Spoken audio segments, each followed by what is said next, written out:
If you haven't heard of LEGO Universe before, I don't blame you. While many LEGO games are cherished and remembered by many people, LEGO Universe is less so. Its player base was pretty small, and it only ran for about a year and a half, from October 2010 to January 2012, before the server shut down and the game was officially declared dead. But if there's one thing I love, it's a good autopsy, so everyone bring your scalpels, because today we're taking a deep dive into the carcass of LEGO Universe. We're going to start in the most sensible place, right in the middle, as in right in the middle of the video. Look, here's me from the future.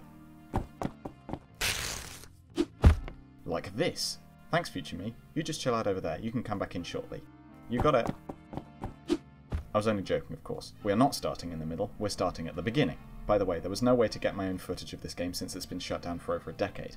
Thankfully, there's this little magic trick I like to call theft. Now, I'm sure most of you will be roughly familiar with LEGO games. If you haven't played one, you've probably heard of them.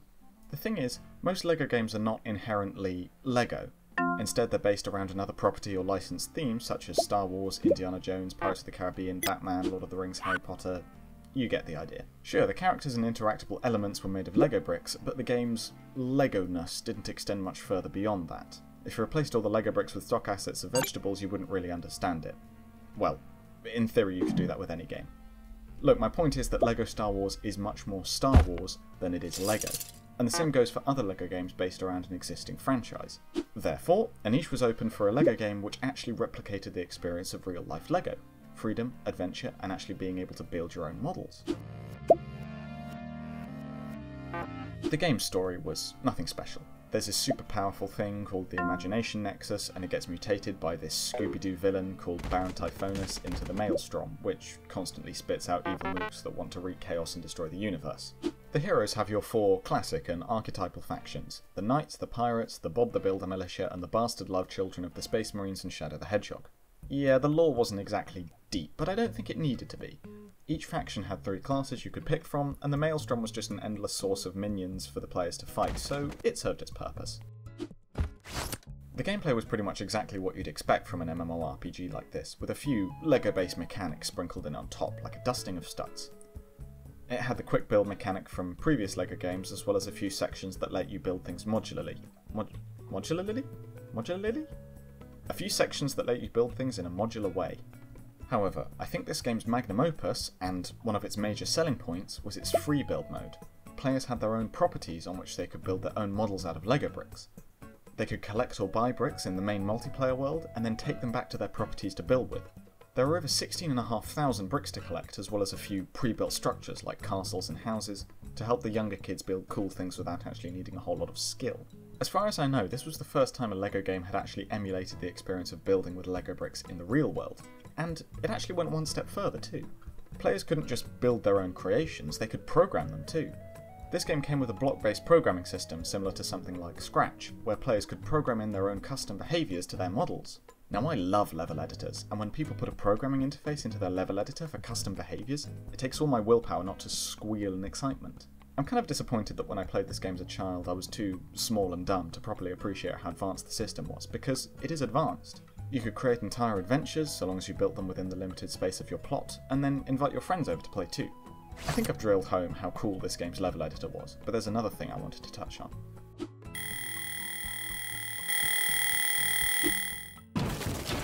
Hold on, I've got somewhere to be. But first, let me ask you a question. How do you keep a time traveller in suspense?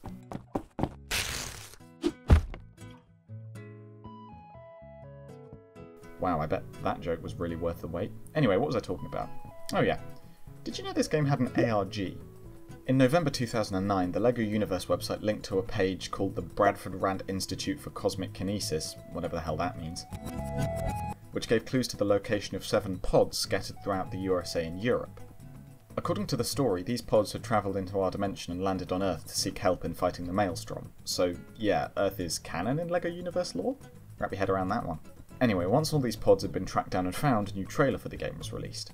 Now this must have taken a lot of effort to set up, and LEGO Universe had a ton more marketing to it as well over the course of 2 years. All this effort and the inclusion of a full-on ARG makes me think that LEGO expected this game to be big, and that just makes the downfall of LEGO Universe all the more disappointing. And crikey, did this game fall down. Interestingly, I wasn't around to witness the true downfall of LEGO Universe because I stopped playing when my account got hacked.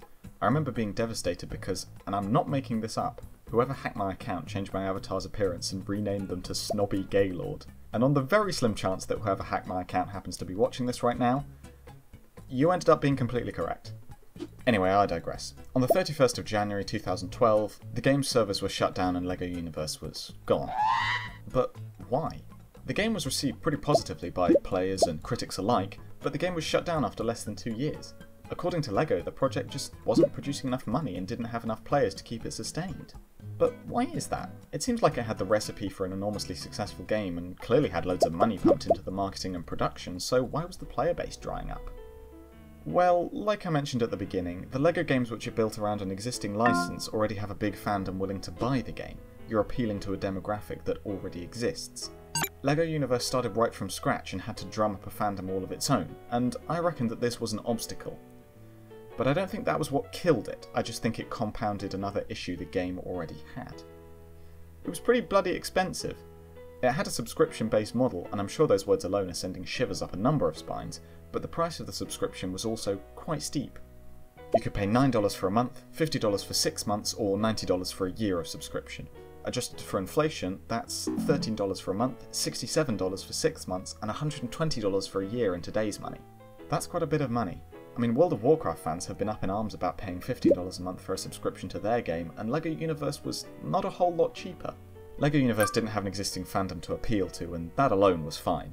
But by implementing such an expensive business model, they kind of shot themselves in the foot, putting up a big paywall that prevented new fans from getting into it. Now, there was a free-to-play option, but it was much more limited than the paid game. You only got access to 2 out of the 10 worlds, one of which was the tutorial world. There was also a limit to how much in-game currency you could hold. This is all speculation on my part, of course. I haven't dug through financial records or crunched any numbers for conclusive proof, but a lot of reviews of the game did point out how expensive it was and how that created a barrier for new players. In my opinion, LEGO Universe was a good game with a fantastic vision, killed by its pricing model. It's quite sad, really. But as with all these things, there's a ray of hope on the horizon, so I'm going to round off the video with some happy news.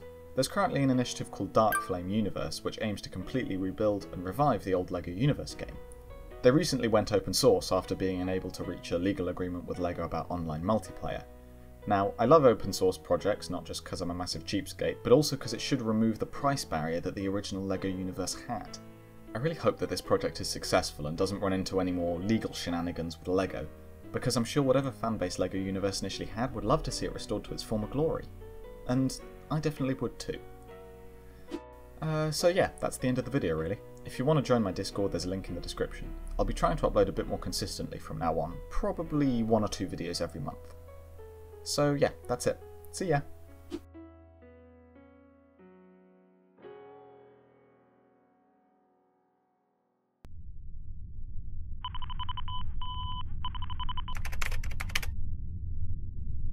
Wow.